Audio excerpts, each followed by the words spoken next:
حق میراث اور آج کا معاشرہ، اس عنوان کی وضاحت کے لیے صف السادس کی طالبہ شاہین محبوب مدعو ہیں، وہ آئیں اور اپنے عنوان کی وضاحت کریں۔ السلام علیکم ورحمۃ اللہ وبرکاتہ۔ الحمد للہ رب العالمین والصلاة والسلام علی رسولہ الامین، اما بعد، قال اللہ تعالی فی القرآن المجید، بسم اللہ الرحمن الرحیم، للذکر مثل حظ الانثیین، وقال النبی صلی اللہ علیہ وسلم، تعلموا الفرائض وعلموها الناس فإنها نصف العلم۔ منصب صدارت پر جلوہ افروز صدر صاحب، ہاتھوں میں انصاف کے قلم پکڑے ہوئے حکم صاحبان، شمع امت مسلمہ، علماء کرام و معلمات، خزینہ جامعۃ النسوان السلفیہ کی انمول موتیوں، آج کے اس بزم نور میں میرا موضوع سخن ہے حق میراث اور آج کا معاشرہ۔ عزیز سامعین و سامعات، شریعت اسلامیہ ایک مکمل ضابطۂ حیات ہے۔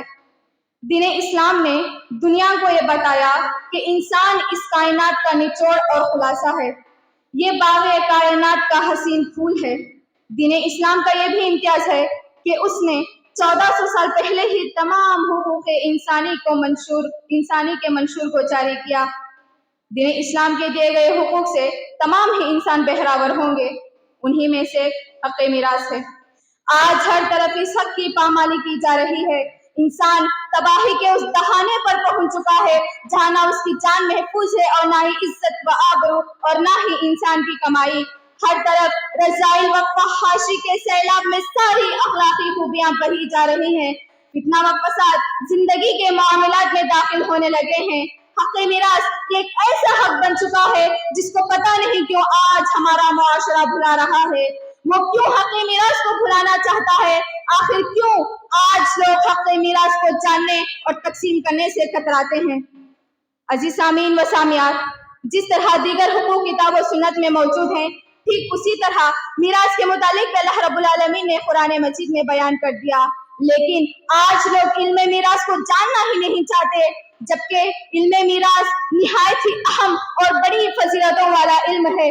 اس کا اندازہ اس بات سے لگایا جا سکتا ہے کہ جس طرح دیگر احکام مثلا روزہ، نماز، زکوٰۃ وغیرہ کو اللہ رب العالمین نے اجمالاً نازل فرما کر ان کی تفصیل نبی کریم صلی اللہ علیہ وسلم کے حوالے کر دی، جبکہ میراث کے تمام تر تفصیلات کو اللہ رب العالمین نے خود نازل فرمائی ہے، جس کی سورہ نساء میں بڑی لمبی چوڑی تفصیل موجود ہے۔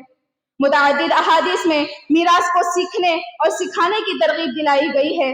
امام حاکم رحمہ اللہ کی روایت ہے، نبی کریم صلی اللہ علیہ وسلم نے فرمایا، تعلموا الفرائض وعلموها الناس فإنها نصف العلم۔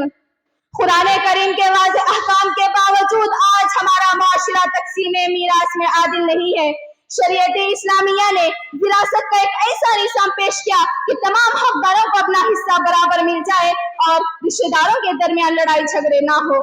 عام طور پر جہاں روپیے، پیسے، جائیداد یا پراپرٹی کی بات آتی ہے تو یہیں سے جھگڑے عروج پکڑتے ہیں، اور یہ جھگڑے صرف رشتہ داروں کے درمیان ہی نہیں بلکہ حقیقی بھائی بہنوں کے درمیان ہو کر نفرت کی دیوار کھڑا کر دیتے ہیں۔ ایسی صورتحال میں لوگ وَاعْتَصِمُوا بِحَبْلِ اللَّهِ جَمِيعًا وَلَا تَفَرَّقُوا کے خلاف ہو جاتے ہیں۔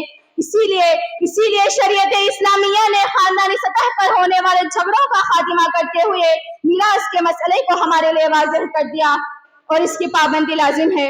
اللہ تعالیٰ سورہ نساء نمبر 11 میں ارشاد فرماتا ہے، آباؤکم وابناؤکم لا تدرون ایہم اقرب لکم نفعا فریضۃ من اللہ ان اللہ کان علیما حکیما۔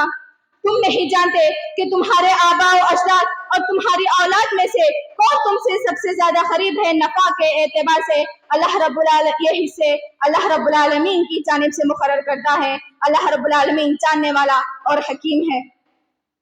عزیز سامعین و سامعات، اگر آج معاشرے میں دیکھا جائے تو لڑکوں کو اپنا حصہ برابر کا مل جاتا ہے، بلکہ اس سے بڑھ کر ہی ملتا ہے۔ اگر میراث کے معاملے میں کوئی مظلوم ٹھہرتا ہے تو وہ اکثر لڑکیاں ہی نظر آتی ہیں، جبکہ ان کا حصہ بھی قرآن مجید میں بیان کر دیا گیا۔ اللہ تعالیٰ سورہ نساء نمبر 11 ہی میں ارشاد فرماتا ہے، लिज़्ज़करि मिस्लु हज़्ज़िल उन्सयैन। लेकिन इसके बावजूद आज औरत को किसी भी नाहिये से मीरास में हिस्सा नहीं दिया जा रहा, न माँ होने के एतबार से, न बहन होने के एतबार से, न बेटी होने के एतबार से, और न ही बहू होने के एतबार से। लोगों के ज़हनों में ये बात ही नहीं कि औरतें भी वारिसीन में शामिल होती हैं। किसी ने क्या ही खूब कहा, जिस मुआशरे ने किया था महरूम अपनी विरासत से कि बेटी है, बहू है, बहन है कहकर, इलाह ने इस चीज को ही खत्म कर दिया, लिज़्ज़करि मिस्लु हज़्ज़िल उन्सयैन कहकर। मिरास यानी जब कोई शख्स इस दारे फानी को अलविदा कह देता है और अपने पीछे माल और दौलत, जायदाद या प्रॉपर्टी छोड़ जाता है, तो उसकी माल और दौलत को उसकी जिंदा वारिसीन में तकसीम कर दिया जाता है। सवाल ये पैदा होता है कि क्या लड़कियां वारिसीन में शामिल नहीं हैं? अगर हैं तो फिर क्यों आज उन्हें मीरास में हिस्सा नहीं दिया जा रहा? वो अपने वालिदैन की जायदाद में हिस्सेदार क्यों नहीं बन सकती? क्या ये उन पर जुल्म नहीं हो रहा? क्या ये लोग उनका माल बातिल तरीके से खा नहीं रहे?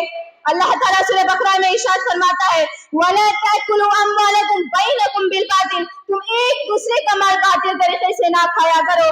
लेकिन आज लोग इसी बातिल माल के जरिए अपना पेट भरते हैं। मीरास के मामले में लड़कियों पर जुल्म के पहाड़ तोड़े जा रहे हैं, लेकिन सारा समाज चुप बैठा है, कोई कुछ कहने को तैयार ही नहीं। सितम तो ये है कि आज भाई भाई को मारने के लिए तैयार है, सिर्फ और सिर्फ ऐसे दौलत के लिए जो सिर्फ इस दुनिया में फानी तक महदूद है। बसा औकात भाई यहाँ तक कह देते हैं कि माँ बाबा मेरे यहाँ रहते हैं, मैं ही उनका सारा खर्चा उठाता हूँ, तो मिरास में भी मैं ही ज्यादा हकदार हुआ। अगर वालिदैन उनको समझाने की कोशिश करते हैं तो वालिदैन को भी चुप करा देते हैं।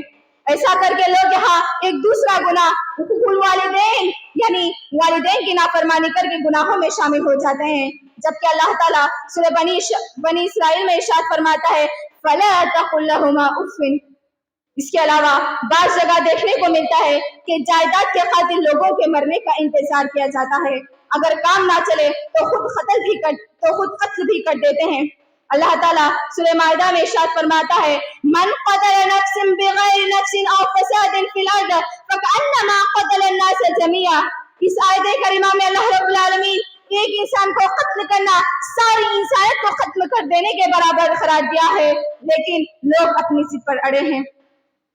अजीज सामीन व सामियात, ज़माने जाहिलियत में सौतेले भाई बहनों को मीरास से महरूम कर दिया जाता था। इसी तरह अगर किसी शख्स का इंतकाल हो जाए तो उसकी बीवी को भी मीरास से महरूम कर दिया जाता था। बड़े अफसोस के साथ कहना पड़ता है कि आज भी लोग किताब और सुन्नत के खिलाफ काम ले रहे हैं, हर चीज में कमी पेशी हो रही है। मीरास का मामला तो अव्वल नंबर पर आता है। अगर बाप मर जाए तो बूढ़ी माँ को हिस्सा नहीं मिलता, अगर बेटा मर जाए तो बेचारी बहू को हिस्सा नहीं मिलता, अगर दादा दादी वगैरह मर जाए तो उनके पोते और पोतियों को हिस्सा नहीं मिलता। हर सिमत बस हक़ मीरास की पामाली की जा रही है। आज दौलत के पुजारी मीरास में एक पाई छोड़ने के लिए तैयार नहीं है, तो कैसे वो बकिया वारिसीन को उनका हिस्सा बराबर दे सकते हैं? अल्लाह रब्बुल आलमीन सूरह फज्र आयत नंबर 19 में इरशाद फरमाता है, वतअकुलूना तुरासा अकलन लम्मा, और तुम लोग मीरास को खूब खूब खाते हो। अजीज सामीन व सामियात, विरासत में मुस्तहिकीन की हिस्सेदारी की तकमील न करना हुक्म इलाही की सरीह खिलाफवर्जी है, जिस पर सख्त अजाब की सजा सुनाई गई है। अल्लाह ताला सूरह निसा आयत नंबर 14 में इरशाद फरमाता है, वमन यअसिल्लाह व रसूलहु व यतअद्द हुदूदहु युदखिलहु नारन खालिदन फीहा। जो कोई शख्स अल्लाह और उसके रसूल की नाफरमानी करेगा, उनके हुदूद से तजावुज करेगा, वो हमेशा हमेशा जहन्नम में रहेगा। सोचो, गौर करो, क्या मीरास में हक तलफ अल्लाह रब्बुल आलमीन के अहकाम से तजावुज करना नहीं हुआ? हमारी इतनी मजाल कि हम मीरास जैसे वसी मसले में कमी बेशी से काम लें। आज इंसान बहुत ज्यादा हरीस हो गया है। मुस्लिम की रिवायत है, नबी करीम सल्लल्लाहु अलैहि वसल्लम ने फरमाया, दो चीजें इंसान को बूढ़ा कर देती हैं, जिनमें से अलहिर्सु अलल माल यानी माल पर हरीस होना है, जो हमें तिल्का हुदूदुल्लाह फला तअतदुहा का मिसाक बनाती हैं। लिहाजा जरूरत इस बात की है, हमें चाहिए कि हम मीरास की फजीलत और अहमियत को समझते हुए उसे सीखें और तमाम मुस्तहिकीन को अपना हिस्सा बराबर देने की कोशिश करें। खुसूसी तौर पर लड़कियों के हिस्से पर तवज्जो दी जाए। کیونکہ شادی کے موقع پر لڑکی کو جہیز کے نام پر مال دے کر میراث سے محروم کر دیا جاتا ہے۔ گویا کہ لوگ یہاں سنت کو ترک کر کے بدعت پر عمل پیرا ہو رہے ہیں۔ آخر میں اللہ رب العالمین سے دعا ہے کہ اللہ رب العالمین آج کے سماج کو میراث میں برابری سے کام لینے کی توفیق دے اور قرآن مجید میں بتائے گئے طریقے سے میراث کو تقسیم کرنے اور باطل طریقے سے مال کھانے سے بچائے۔ آمین یا رب العالمین۔ السلام علیکم ورحمۃ اللہ وبرکاتہ۔